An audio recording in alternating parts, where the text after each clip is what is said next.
Teacher, my crayon broke. Can I paint at the easel? She won't let me have a turn with the pointer. Are you tired of all the interruptions during your small group time? If small groups seem impossible in your pre-K classroom, then stick around because in today's episode of Elevating Early Childhood, we will be joined by none other than the Dan St. Romain. In this Behavior Bites episode, Dan is going to help us troubleshoot small group interruptions, so be sure to stick around until the very end so you can start working smarter, not harder, when it comes to small groups. Well, Dan, thanks again for coming on the show. I love talking with you.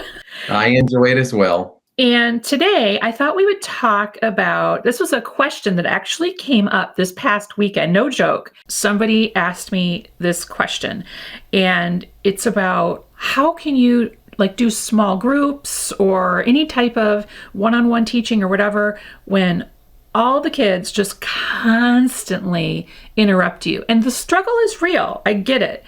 But I'm wondering if you could just chat with us about why you think that is and what we can do maybe. What do you think? Absolutely. Vanessa, that's always been an issue. Like teachers of early childhood have always complained, the kids come to me, the kids come to me, the kids come to me.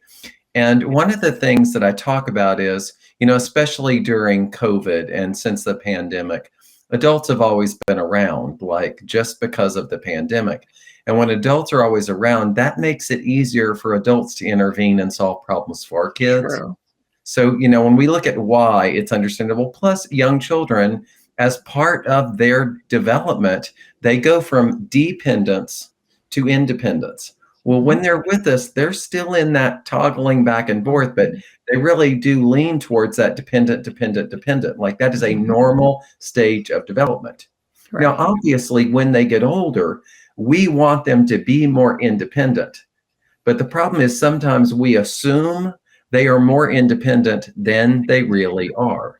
Right. Especially, I don't know, Vanessa, if y'all have talked about this, but I talk about COVID regression.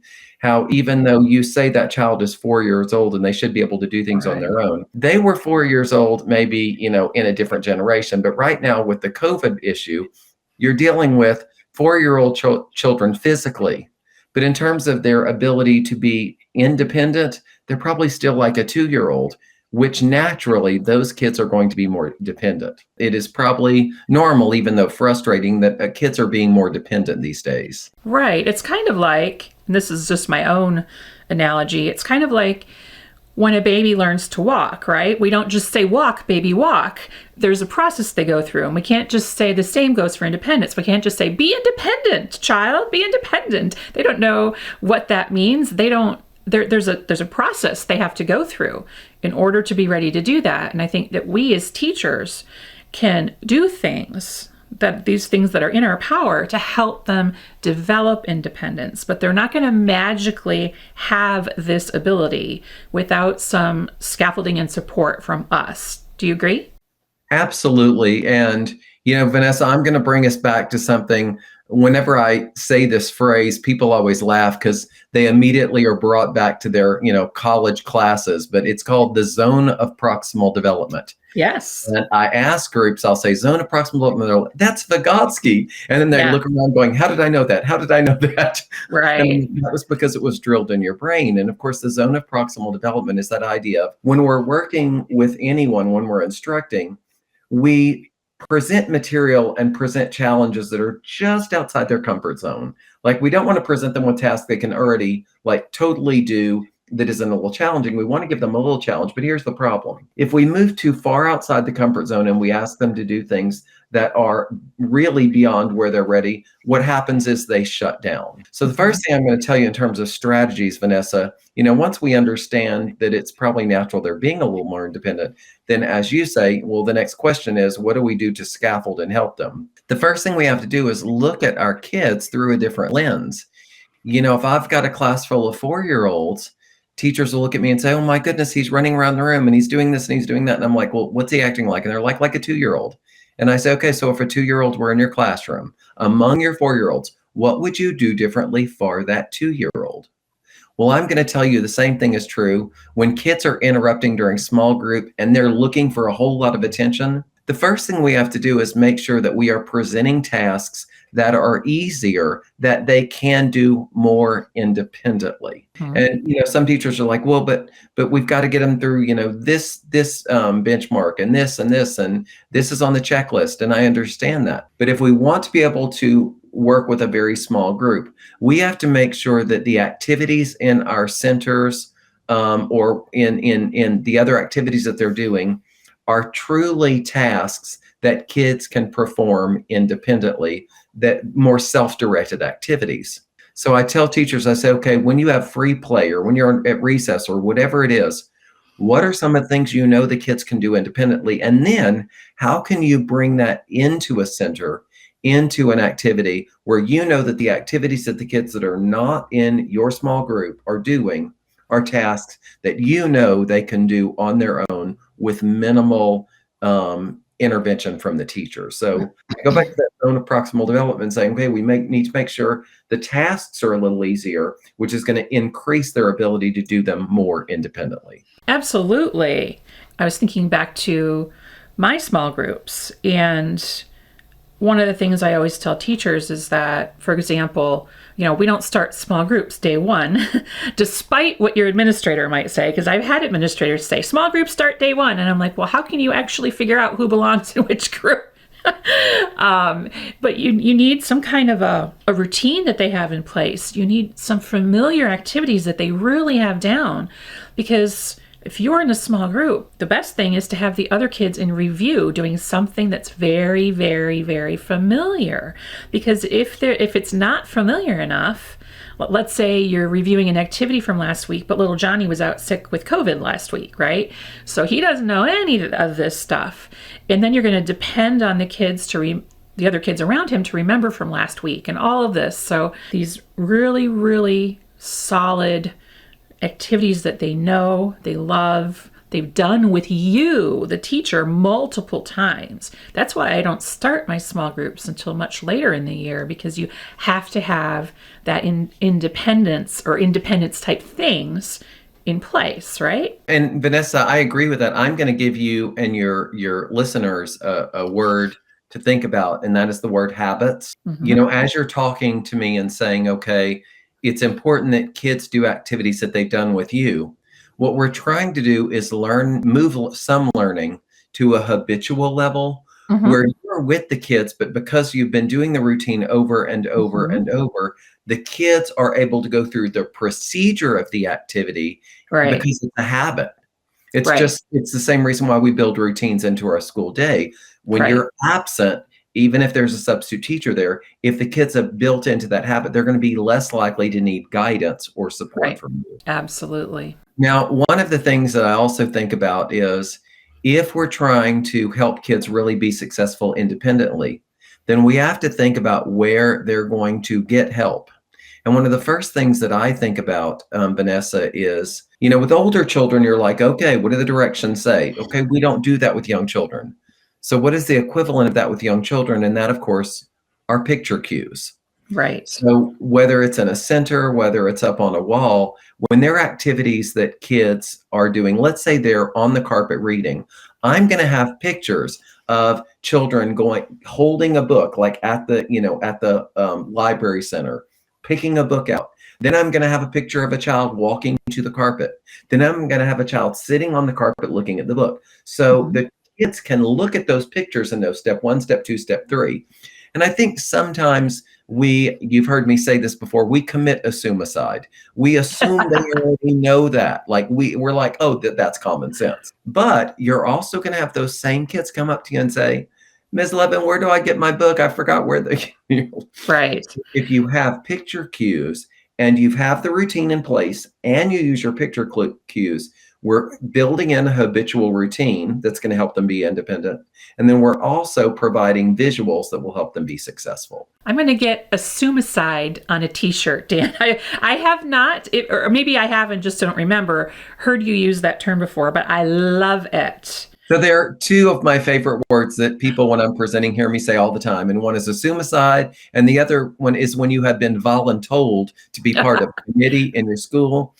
So those are the two words that my people hear me say all the time. I think that, visual routines or visual picture cues are key for sure, because they need those reminders, yet they can't read. So having those there to support them is a super important thing. And I think that even using photographs of the children was probably even more meaningful, right? We've talked about this before, but I love that idea because I always think a child would rather see their own picture than, a stock photo of a different child. So I'm going to take pictures of kids in my classroom doing these, because then when the kids see themselves doing it or they see a friend do it, they relate to that more naturally because they're egocentric, very self-centered in terms of where they are in their stage of development, that we focus on self. But I'm going to go a step further.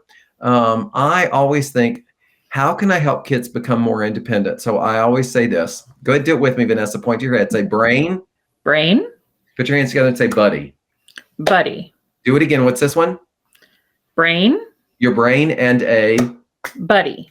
Yeah, put your hands down. And I teach that to the kids. And I say, when you have a question or when you're not sure, the first place you need to look is your brain. Yeah, in your brain. Do you know why? Because your brain's so smart. That's why Mr. St. Romain works so much, and we learn so much because I'm trying to put all kinds of smart stuff inside your brain. Say, I have a brain. I have a brain. Say, I'm smart. I'm smart. And I do that all the time with little bitty kids. Number one, I'm trying to build their self-confidence, but I want them to feel like they can solve problems. So I always tell them, the first place you go to is your brain. And it sounds really silly, but the kids love this. Mr. St. Romain, I went inside my brain and I found out what I was supposed to do. I can't tell you the number of times kids have come to me and told me that. I'm like, that's because your brain's so smart. Mr. St. Romain knew that. So the first thing I tell them is look inside their brain when they have a question.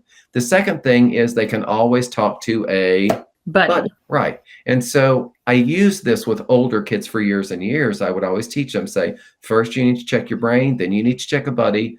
And then I would tell them to check their directions or whatever. Well, with little bitty kids, we've already taught them to look at the visual signs. So that's one resource they have. Another one is their brain, and another one is talk to a friend or a buddy. It is so funny to me. The reason I developed this years and years ago is I started watching adults. And Vanessa, when you have a problem and you're like, and there are other people in the room and you have a problem, how do you solve the problem? Do you Google it right away, or do you turn to a friend and say, hey, do you know which one do you do? Do you Google or do you ask a friend? I'd ask a friend if there was a friend there. Yeah. So many people say, oh, well, I'd look it up. And I'm like, not if there's a person in the room. Even for shy introverts, most adults will solve simple problems by turning to someone else and saying, hey, did we use the people around us? Well, I want to encourage that in my classroom for a lot of reasons. One, it strengthens their social skills. It strengthens their language skills. It strengthens their problem-solving skills. And then it also goes back to the original question that you brought up for this section, Vanessa, which is, it's going to decrease the likelihood kids are going to interrupt me when working in a small group session. Yes. So visual signs, checking your brain, checking with a buddy. Really, really powerful strategies for dealing with this issue. Absolutely. Dan, one of the things I used to do, I want to get your take on this. I learned it from the great Kathy Griffin, not the comedian, but Kathy Griffin that you and I both know from a previous work relationship. And I started doing this in my classroom, and it worked really, really well. And it could go along nicely with your brain and the buddy and all of that. And it's to create a chart with the children. Maybe you've done this before, I don't know, but like, for example, during center time, I would draw on the chart, a picture of me, and it can be a stick figure because the kids don't care how you draw. They think you're an amazing drawer, just like you're an amazing singer. But I draw a picture of myself, maybe reading a book with children or something. And then I put a circle around it. And then I bring up the common things that kids have had issues with. Like, I have to go to the bathroom, or I'm thirsty. Can I have a drink of water? And, the usuals. I have a tummy ache. And then I draw, for example, let's say tummy ache. I would draw a picture of a child holding their belly, And then we would brainstorm. What can we do if we have a tummy ache and Mrs. Levin is working with the group? Oh, I know. What's the first thing? And they would say, ask your brain or ask a buddy, or, I'm just using your ideas here. But if they came to me during this small group time, after we had done the chart, right, and I had put it on the wall near my small group area, I would just point to the chart. That is exactly what I do, except I put a picture of a brain. I put a picture of two kids working together. And then usually, like with older kids, I have a picture of, books, because I talk about you can check your brain, you can check with your friends, or you can check directions or whatever, your material resources. I don't use that with little bitty kids. But I still can use those 3 pictures of your brain is your first and best resource. And people say, with little bitty kids, yes, I say the word resource. We expose kids to language.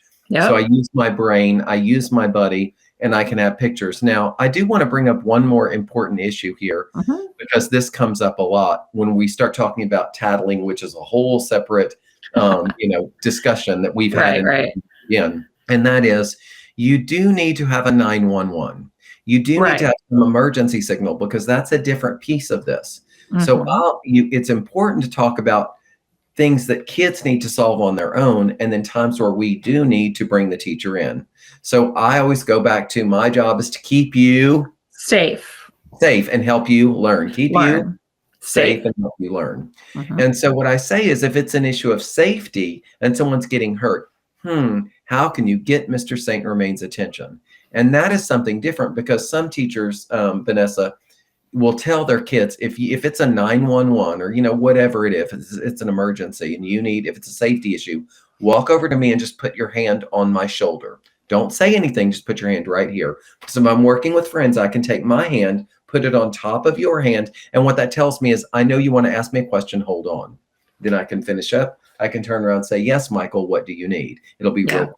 And it's a nice way of kids not saying, Ms. Levin, and just interrupting you. So some teachers like that. Other teachers say, you know what, Michael, if you have something and it's an emergency, I want you to walk right in front of me and put a hand up and say it's an emergency. I can't tell you, Vanessa, the right way or the wrong way to do it, because what I want teachers to do is to differentiate that based on what works for them. I had a teacher say, I don't want children coming up and putting their hand all over me after they've been wiping their nose. And I'm like, that's fine, modify to meet your need. But if you don't have a procedure, you're creating confusion rather than clarity. Another teacher had a little stop sign that was on her desk. And if it was an emergency, the kids grabbed the stop sign and held it up. And if that, there's an issue of time, because if you're somewhere where the sign is, that can create a problem. But I just bring that up because kids interrupting teachers, very, very important issue. But we need to be proactive about having some discussions and some role playing with our kids, so they know these are things that warrant you checking your brain and checking with a buddy and looking at the pictures. But this is something that's really important because it's about safety. So this is the way you can get, my attention. Yeah, this is kind of piggybacks on that. Is I used to drive a long way to and from work every day. When I was in the school district, I had a long commute, not because it was a huge distance, but because of traffic in Dallas. And one day I was behind a telephone truck, you know what I mean? Where they have the little cherry pickers that rise up, whatever they were doing. And we were not far from my house, and a hard hat fell off the back. And I didn't stop to get it. It rolled into there was a field next to me or whatever, rolled in there. And I called the company and I said, one of the workers just lost their hard hat. And she was like, oh, honey, that happens all the time. Just leave it. Just, keep it, whatever you want. I was like, all right. So I went back to that field and I got that hard hat and I said, we can put it in our dramatic play center. We can put it in our block center. But whenever we introduce this idea of small groups, I would just wear it for that one day because I didn't want to mess up my hair, Dan.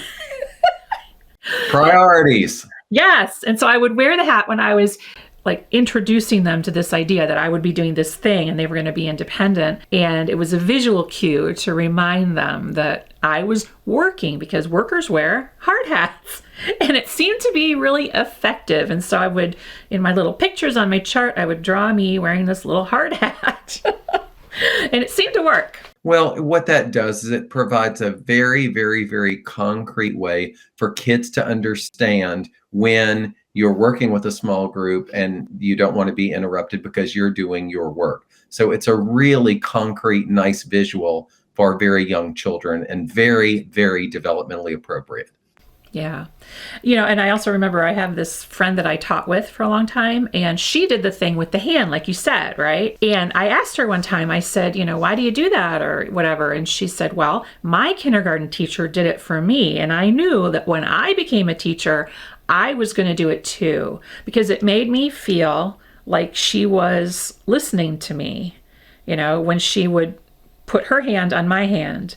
Because you know how you've been at recess before, Dan, with lots of little children, and they're all tapping you on the waist, right about whatever their height is, and they're all tapping you, and it can feel like overwhelmed. So just putting your hand over their hand or having a place for them is really helpful, because then they'll stop saying, Mr. St. Romain, Mr. St. Romain, Mr. St. Romain.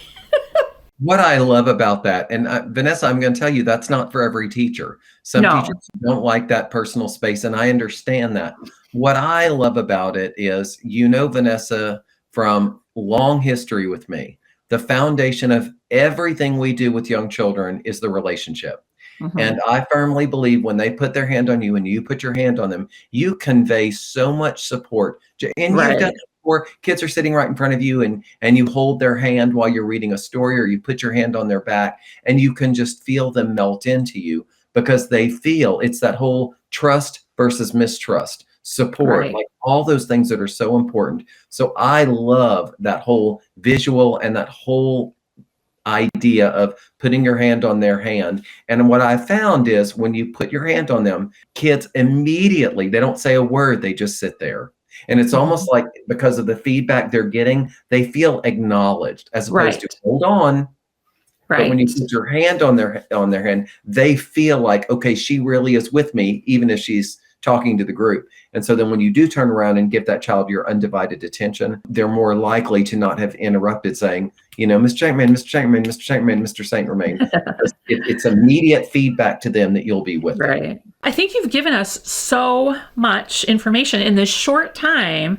I think we've been able to condense down some of the highlights of what do you do when your kids are constantly interrupting you while you're trying to do small group. Any parting thoughts before we let you go? I do want to recap, just because I think it really helps. And that is easier task, visual signs, brain buddy, and having a signal for emergency. I mean, those are the main things we talked about. But I, as always, I appreciate you inviting me and hope the information was helpful. Yes, and I hope that all of you out there got something you can take away and use in your classrooms right away. And don't forget, this is part of our Behavior Bites series, and our guest here is Dan St. Romain. If you missed any of the previous Behavior Bites, you can go back and listen or watch them right now. And in the meantime, Dan, tell us where people can find you if they want to continue this conversation with you.